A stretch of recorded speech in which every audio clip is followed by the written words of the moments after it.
Lo sholat, siapa yang lo sembah? Tuhan lo. Gak bisa dilihat, gak bisa diraba, gak bisa dipegang. Gue curiga lo gak punya Tuhan. Oh iya ya, gue juga gak bisa ngeliat otak lo. Gue gak bisa ngeraba otak lo. Gue gak bisa nyentuh otak lo. Berarti lo gak punya otak dong.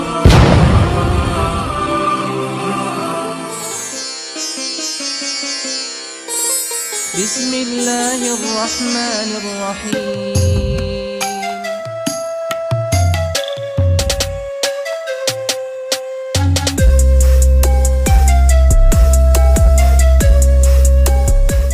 Assalamualaikum warahmatullahi wabarakatuh.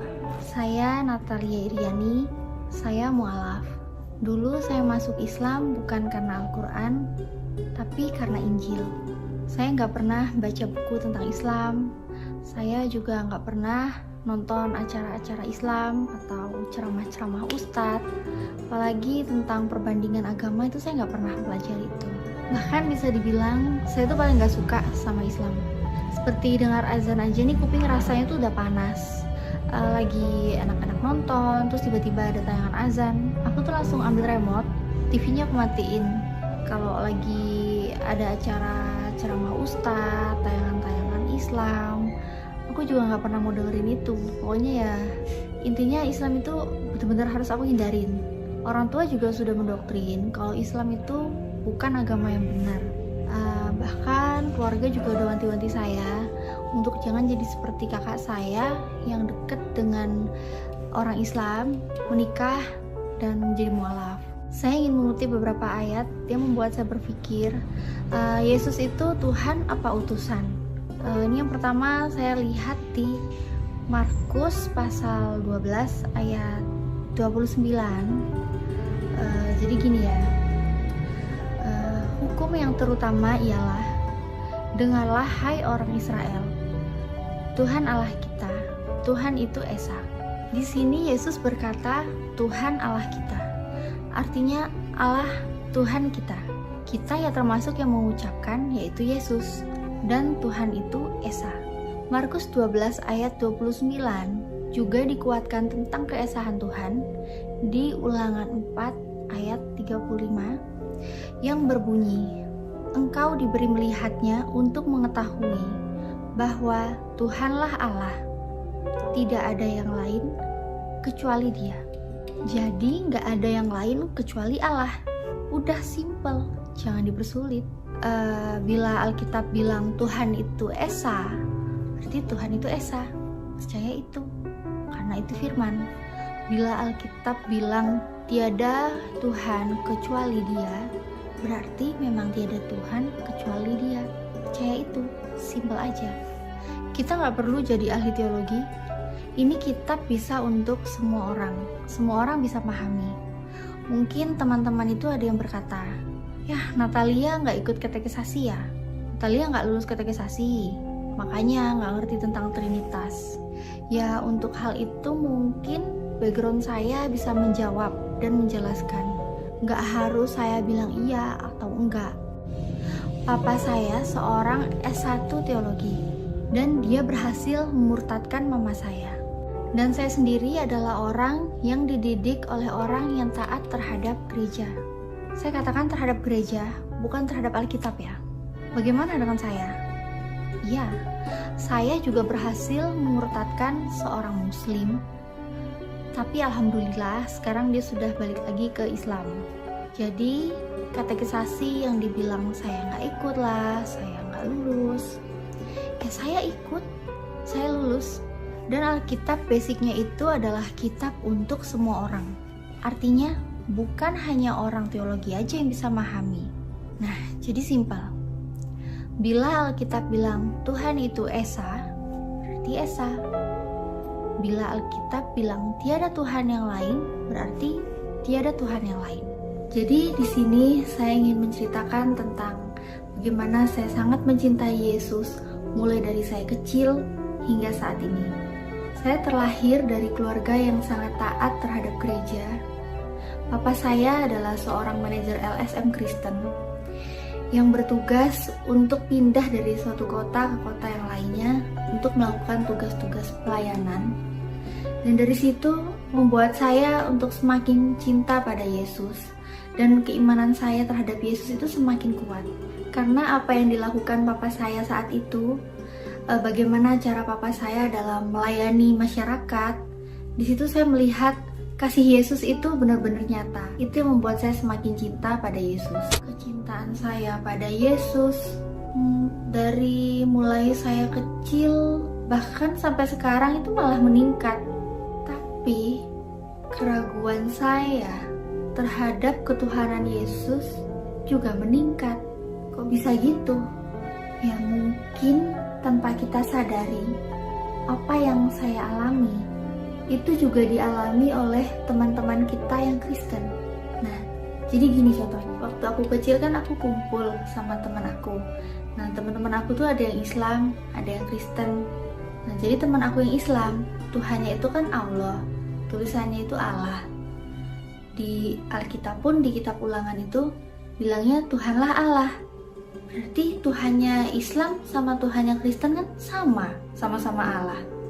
Nah, di situ saya mikir, di sini Tuhannya sama-sama Allah, tapi kok di gereja ngajarinnya Tuhan itu Yesus. Nah, jadi saya coba tanya sama guru sekolah minggu, pernah juga tanya sama guru agama.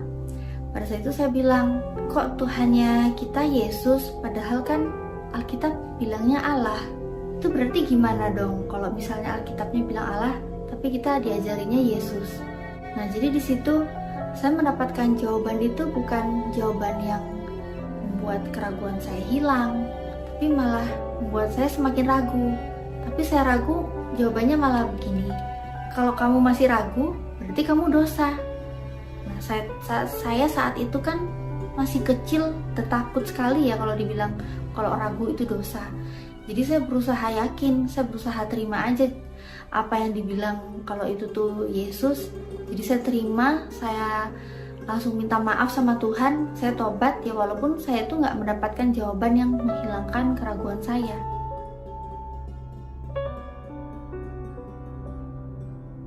Sampailah saya ketemu dengan sebuah ayat di 1 Tesalonika 5 ayat 21.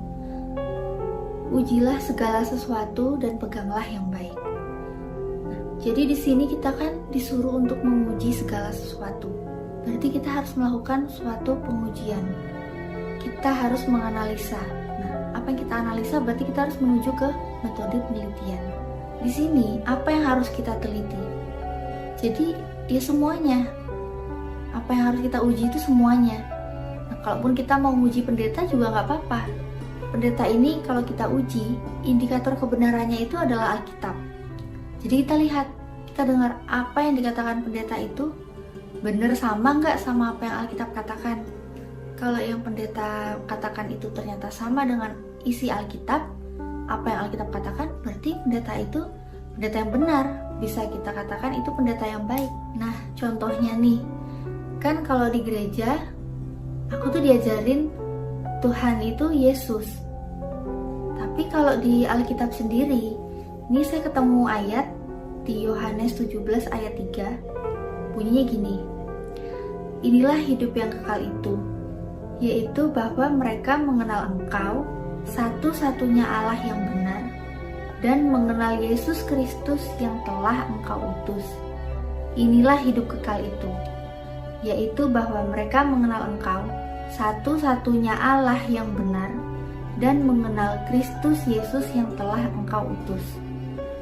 Nah, berarti kan dari sini udah jelas beda apa yang dikatakan Bapak Pendeta sama apa yang dikatakan ke Alkitab. Jadi di sini Alkitab bilangnya Allah itu Tuhan, Tuhan itu Allah gitu ya, satu-satunya Allah. Dan Yesus itu hanya utusan. Kalau dari Alkitab seperti ini. Kan beda sama yang dikatakan sama pendeta di gereja. Jadi ya mohon maaf ya pendeta ya, saya lebih milih ikut sama Alkitab yang saya baca, karena saya lebih percaya Alkitab. Masih dengan dasar 1 Tesalonika 5 ayat 21, yang kita disuruh uji segala sesuatu dan peganglah yang baik. Nah, maka di sini saya ingin menguji Yesus itu apakah Tuhan. Sedangkan kita tahu indikator Tuhan itu Tuhan gak pernah lapar. Tuhan itu pasti maha tahu, maha kuasa. Di sini saya ingin membaca Matius 21 ayat 18 sampai 19. Pada pagi-pagi hari, dalam perjalanannya ke kota, Yesus merasa lapar. Dekat jalan, ia melihat pohon ara lalu pergi ke situ. Tetapi ia tidak mendapat apa-apa pada pohon itu selain daun-daun saja. Katanya kepada pohon itu, "Engkau tidak akan berbuah lagi selama-lamanya." Dan seketika itu juga keringlah pohon ara itu. Yesus merasa lapar. Artinya berarti Yesus kan bukan Tuhan, karena Tuhan gak pernah lapar. Setelah itu Yesus gak tahu kalau pohon yang dia datangin itu ada buahnya apa enggak. Artinya berarti Yesus itu kan gak maha tahu. Berarti Yesus bukan Tuhan. Kemudian Yesus kecewa karena itu pohonnya gak ada buahnya. Yesus pun mengutuk pohon itu untuk gak bisa berbuah selama-lamanya. Jadi dari Matius 21 ayat 18 sampai 19 ini bisa disimpulkan bahwa Yesus itu gak lulus dikategorikan sebagai Tuhan. Mulai saya dari kecil sampai saat ini, kecintaan saya pada Yesus itu terus meningkat. Tapi bedanya, kecintaan saya pada Yesus dulu itu cinta yang bertepuk sebelah tangan. Karena dulu saya gak melakukan apa yang Yesus suruh. Apa yang Yesus perintahkan gak pernah saya lakuin. Tapi sekarang cinta saya pada Yesus sudah gak bertepuk sebelah tangan. Karena saya sudah melakukan apa yang Yesus perintahkan. Pada kesempatan kali ini, saya ingin cerita ke teman-teman tentang salah satu alasan saya untuk membulatkan tekad saya menjadi mu'alaf. Jadi begini, yang pertama, saya membuat kesepakatan kepada diri saya sendiri bahwa Alkitab atau kitab suci saya pada saat itu harus 100% benar. Kenapa harus 100% benar? Karena kitab suci itu adalah kitab yang berisi firman dari Tuhan. Nah, firman dari Tuhan berarti gak mungkin salah, karena sumbernya dari Tuhan. Kalau kitab suci ada yang salah isinya, itu berarti sudah bercampur dengan ulah manusia. Karena kalau dari Tuhan, pasti gak mungkin ada kesalahan sekecil apapun. Jadi itu yang pertama yang harus saya sepakati pada diri saya sendiri. Ayat-ayat di dalam kitab suci harus saling mendukung. Gak ada yang boleh bertentangan. Jadi, misalnya di satu ayat ada perintah untuk melarang sesuatu, maka di ayat yang selanjutnya jangan sampai ada ayat yang memperbolehkan sesuatu yang sudah dilarang di ayat sebelumnya itu. Jadi dulu aku itu ketemu sama temen aku, terus temen aku itu bilang sama aku, Nat, Alkitab kamu itu ayatnya udah aneh loh, Alkitabnya itu isinya udah aneh. Terus aku kan nanya, anehnya gimana ya? Terus dia bilang, kalau isi Alkitab kamu itu ayat-ayatnya itu banyak yang saling bertentangan, kontra gitu. Ayat satu sama ayat satu lainnya tuh bukannya mendukung, malah bisa bikin kamu bingung. Terus aku karena ya dia juga temen aku juga ya dengerin dia ngomong apa gitu kan. Terus tapi aku hanya bilang, masa sih? Jadi apa yang temanku omongin itu aku cuma simpen aja. Terus sampai rumah aku ya browsing gitu, bener nggak apa yang temanku omongin itu? Karena kan aku mau dengerin temanku itu karena ya memang dia juga udah lama berteman sama aku, udah deket. Jadi kalau apapun yang dia omongin ya aku percaya lah gitu ya. Tapi aku harus cek juga apa yang dia omongin. Nah, karena aku browsing itu, terus di situ aku ketemu banyak sekali yang aneh yang membuat pikiran itu jadi nggak tenang. Jadi kesimpulannya dari aku browsing itu, aku ketemu ayat Yang pertama di sini nih ya. Di 2 Samuel 8 ayat 4 itu aku bandingkan dengan 1 Tawarik 18 ayat 4.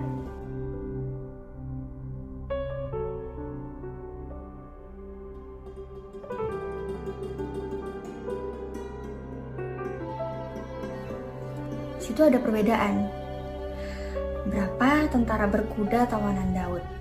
Nah, kalau di 2 Samuel 8 ayat 4 itu bilangnya ada 1.700 orang. Tapi kalau di 1 Tawarik 18 ayat 4 itu bilangnya 7.000 orang. Terus ada lagi nih. Itu tuh ceritanya tentang Daud disuruh hitung orang Israel. Nah, itu yang nyuruh itu tuh siapa ya? Kalau di 2 Samuel 24 ayat 1 yang menyuruh itu Tuhan. Tapi kalau di 1 Tawarik 21 ayat 1 yang menyuruh Daud adalah iblis.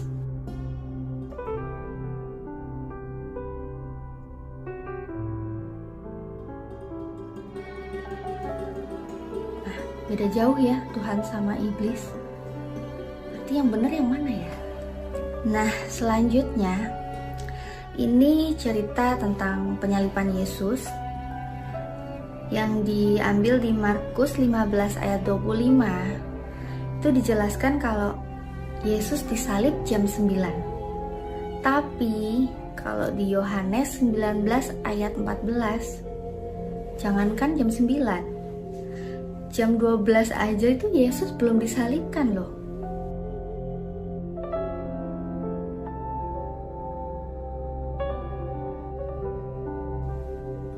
Ini kan aku jadinya bingung. Yang benar tuh yang mana? Kok bedanya jauh banget? Jam 9 yang satunya tuh udah disalib, tapi yang satunya jam 12 belum disalib.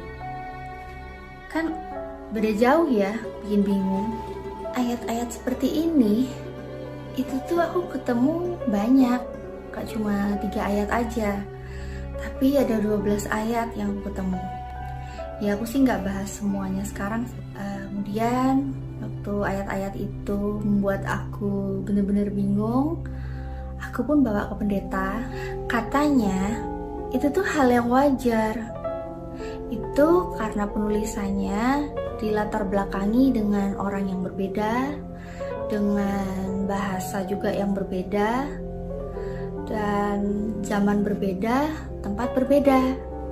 Jadi itu tuh nggak ada yang aneh, itu hal yang wajar, itu nggak perlu dipikirkan.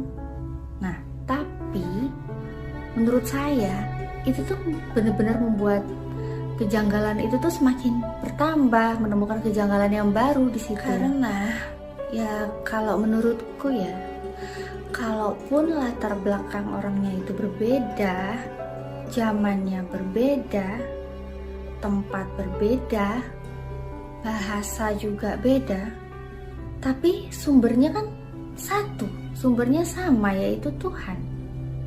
Jadi harusnya kan isinya juga sama, karena Tuhan kan gak mungkin pelin-pelan kan.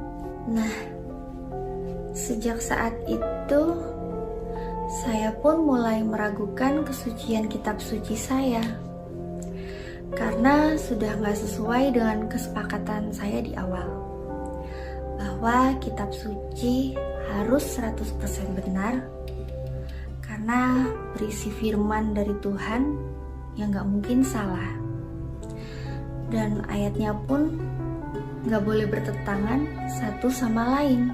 Jadi memang berat rasanya buat saya untuk melewati ini semua, karena memang keluarga saya yang sangat taat terhadap gereja.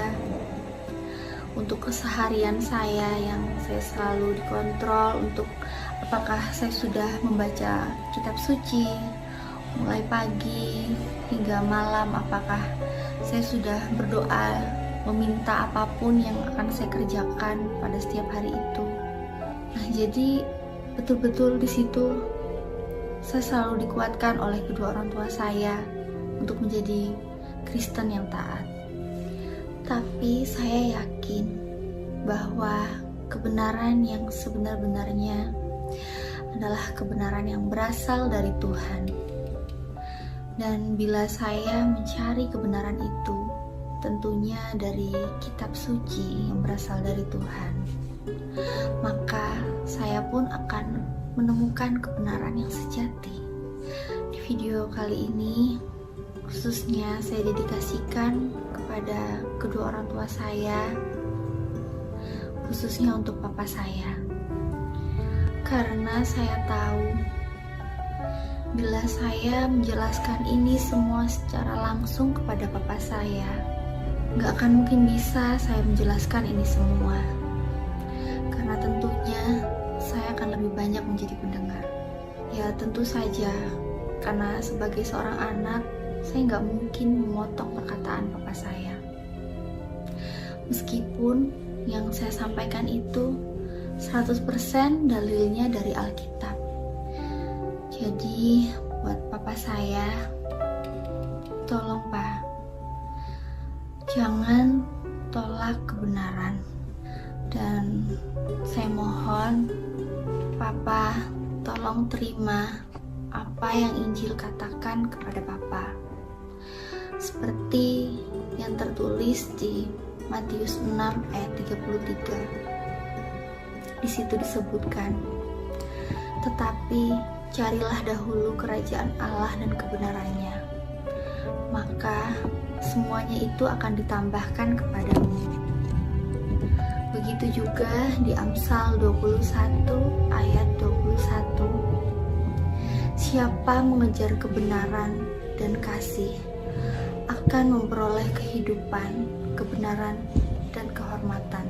Dari Matius 6 ayat yang ke-33, kita diperintahkan terlebih dahulu untuk mencari kerajaan Allah dan kebenarannya. Dari mana kita bisa mencari kerajaan Allah dan kebenarannya? Apakah kita mencari di gereja, pendeta, atau di dalam Injil? Kalau saya memilih di Injil. Jadi, gereja yang harus menyesuaikan Injil dan pendeta pun harus menyesuaikan Injil. Jangan sampai Injil yang menyesuaikan gereja, apalagi Injil yang menyesuaikan dengan pendeta. Proses saya mencari kebenaran melalui Injil, ya sampai-sampai saat itu saya tuh nangis dan saya pun berdoa. Ya memang saat itu saya sebenarnya sudah menemukan kebenaran. Saya tahu bahwa Tuhan itu hanya satu. Tuhan semesta alam ini hanya satu yang harus disembah. Tapi yang saya bingung itu, yang saya nggak tahu itu, Tuhan mana yang harus saya sembah? Apakah Tuhan yang selama ini saya sembah itu sudah benar? Atau saya sudah menyembah Tuhan yang salah? Dalam tangis dan doa, di situ saya bilang, Tuhan, maafkanlah keraguanku. Karena sekarang aku gak tahu Tuhan yang mana yang harus aku sembah. Dan bila selama ini aku salah menghambakan diri, sesungguhnya aku sedang menghambakan diriku kepada Tuhan yang layak aku sembah, yaitu Tuhan semesta alam. Maka apabila aku salah menghambakan diri selama ini, maka tunjukkanlah kebenarannya. Nah, selama ini aku nyari kata Yesus adalah Tuhan, itu aja aku gak nemu. Apalagi pakai kata-kata sembahlah aku, gak nemu sampai sekarang. Nah, ternyata saat aku ragu, papaku tanpa basa-basi langsung nyodorin Yohanes 13 ayat 13. Nih, baca. Kamu menyebut aku guru dan Tuhan, dan katamu itu tepat, sebab memang akulah guru dan Tuhan. langsung shock dan kaget banget tentunya ya saat itu. Karena yang aku pikir setelah aku baca kayaknya nggak ada kata-kata itu, ternyata papaku nunjukin itu. Dan ternyata memang ada ayatnya kalau Yesus mengaku bahwa dia adalah Tuhan. Selama ini yang aku nemu di Alkitab itu kan kata-katanya Tuhan kita itu Allah, Tuhan itu Esa. Dia yang mengutus aku dan dia lebih besar dari aku. Ya aku sih nggak perlu lah ya nyebutin ayatnya itu di mana, karena kan dari komentar-komentar teman-teman yang udah ada itu kan bilangnya aku nggak paham Alkitab atau ayatnya. Jadi saya terasa kalian lebih tahu lah ya ayatnya di mana. Dan saat itu tuh pas banget. Jadi aku punya teman namanya Mas Hendra. Biasanya aku manggil Mas En. Jadi Mas Hendra ini, si Mas En ini ya, dia tuh orangnya luar biasa banget. Kenapa aku bilang luar biasa? Soalnya Mas En itu udah berhasil memualafkan seorang Kristiani. Nah, suatu saat itu, dulu ini, dia tuh pernah bilang sama aku, ya hanya ngomong-ngomongan aja sih, kita nggak debat. Dia pernah bilang, nah, dulu dia bilang, kalau Yesus, kitabmu itu, Yesus ngaku kalau dia Tuhan, dan bilang sembahlah aku mau masuk Kristen. Kalau Yesus bilang sembahlah aku, dan kalau Yesus ngaku Yesus itu Tuhan, aku mau masuk Kristen. Nah, terus aku tunjukin ayatnya ke temanku itu.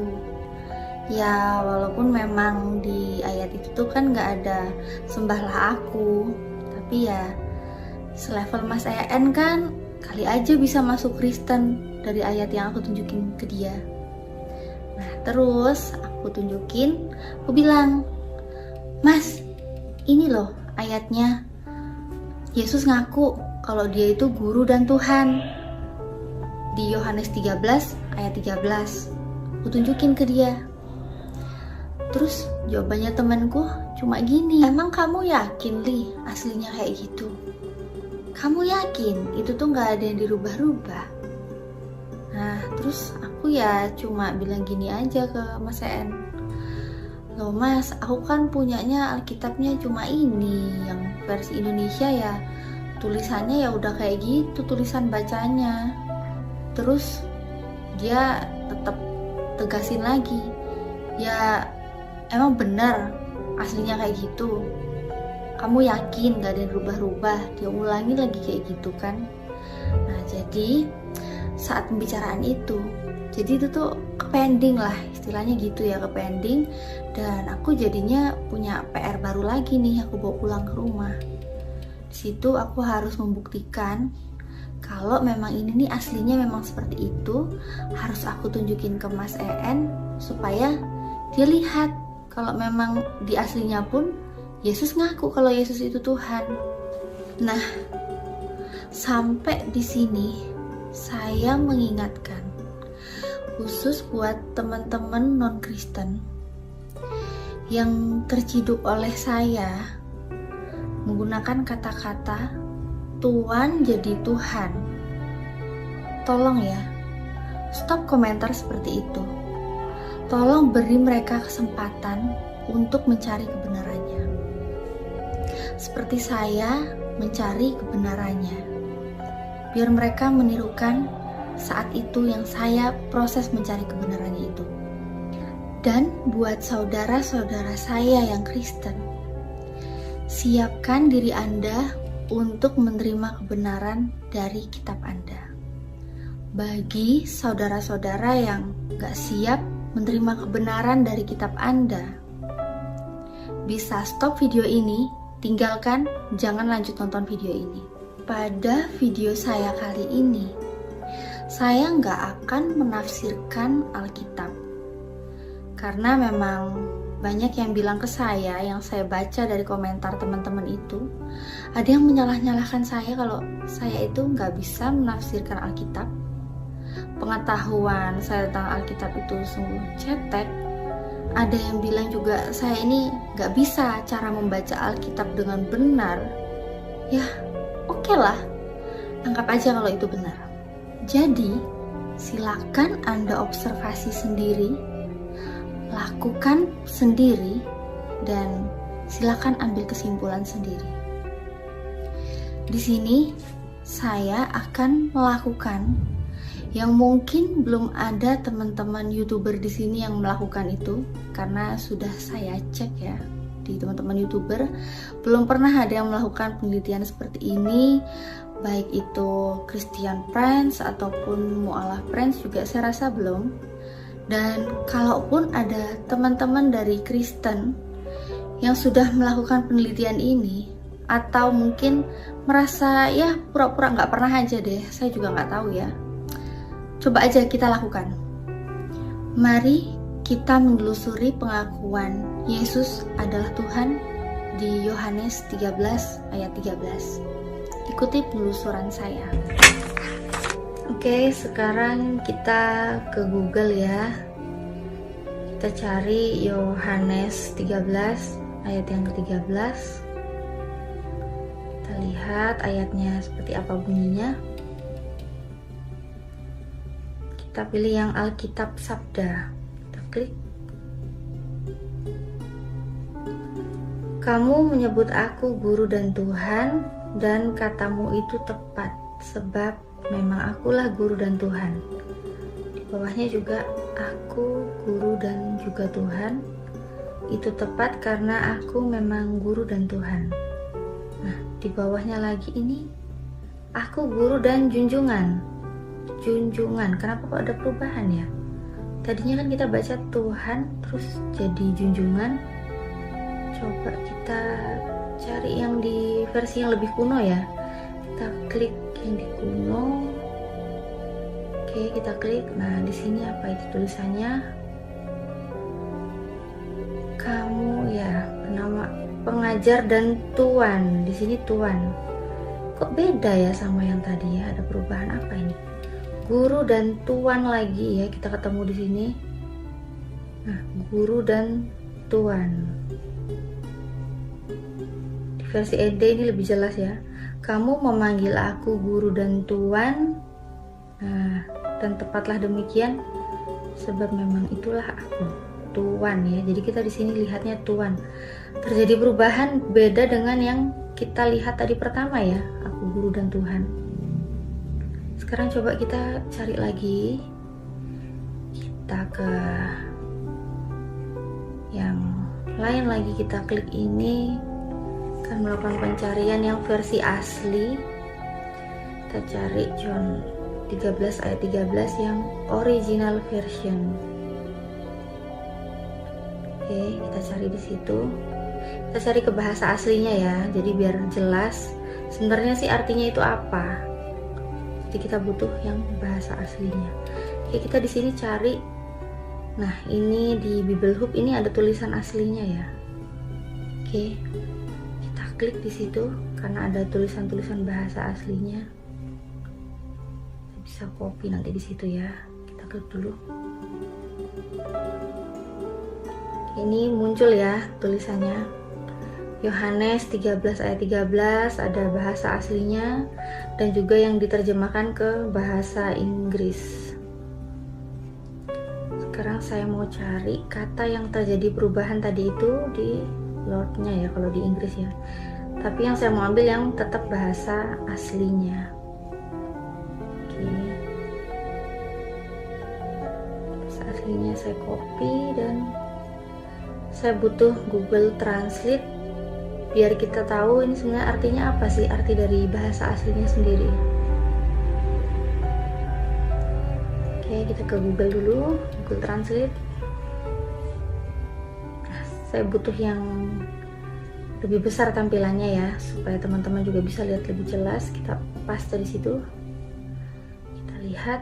Oke, di Indonesia itu ternyata artinya jadinya Bapak. Artinya Bapak, jadi bukan Tuhan yang tadi awal kita baca ya, beda ya artinya ya. Oke, terus kita coba ke bahasa Melayu.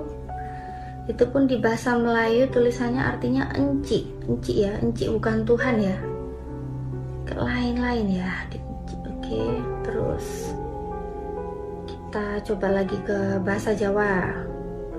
Bahasa Jawa pun artinya Pak. Nah, Pak ini di mana-mana itu ada Pak ya. Di sini saya punya tetangga namanya Pak Yatno. Gak mungkin lah saya panggil Pak Yatno itu tiba-tiba jadi Tuhan Yatno, Gusti Yatno, itu kan gak mungkin ya. Karena artinya beda jauh sekali itu. Coba ke Inggris. Inggris pun jadinya Mister. Oke ya, ini bahasa aslinya tuh diterjemahkan ke Inggris jadinya Mister, ke Jawa jadinya Pak, Melayu jadinya Enci. Tapi ini kenapa nggak ada yang mengatakan kalau itu Tuhan ya? Artinya kenapa nggak ada yang Tuhan? Tapi kenapa di Alkitab Indonesia itu terjemahannya ditulis jadi Tuhan ya? Saya bingung di sini ya teman-teman ya. Kenapa kok malah Alkitab yang beredar itu yang kita bisa baca selama ini tulisannya jadi Tuhan? Saya nggak ngerti ya, kok bisa jadi seperti itu. Jadi, apa yang Anda simpulkan? Apabila dari kalian sudah mengikuti, tapi masih tetap menolak kebenaran, ya saya maklumi itu. Bahkan saya tuh nggak kaget, karena di kitab suci saya, itu juga sudah dijelaskan di Surat Al-Baqarah 6 dan 7, di situ sudah disebutkan orang-orang yang kafir sama saja bagi mereka. Apakah engkau memberi peringatan kepada mereka atau tidak? Mereka tak akan beriman. Allah menutup hati mereka dan pendengaran mereka, sedangkan di mata mereka terdapat tabir yang menutupi, dan bagi mereka azab yang besar. Jadi saya menjadi mu'alaf setelah saya melakukan penelitian ini. Itulah kisah hijrah saya menjadi seorang mu'alaf. Terima kasih buat teman-teman yang sudah menonton video-video saya, dan saya minta maaf jika ada banyak kata-kata saya yang mungkin gak berkenan di teman-teman. Saya mohon maaf yang sebesar-besarnya. Dan di sini saya juga ingin kita bersama-sama doakan buat teman-teman kita yang mu'alaf. Mungkin teman-teman kita ini ada yang dijauhi oleh anak-anaknya, saudaranya, atau bahkan pula orang tuanya. Mari kita bersama-sama mendoakan supaya keluarga kita semua diberikan hidayah oleh Allah Subhanahu wa Ta'ala. Assalamualaikum warahmatullahi wabarakatuh.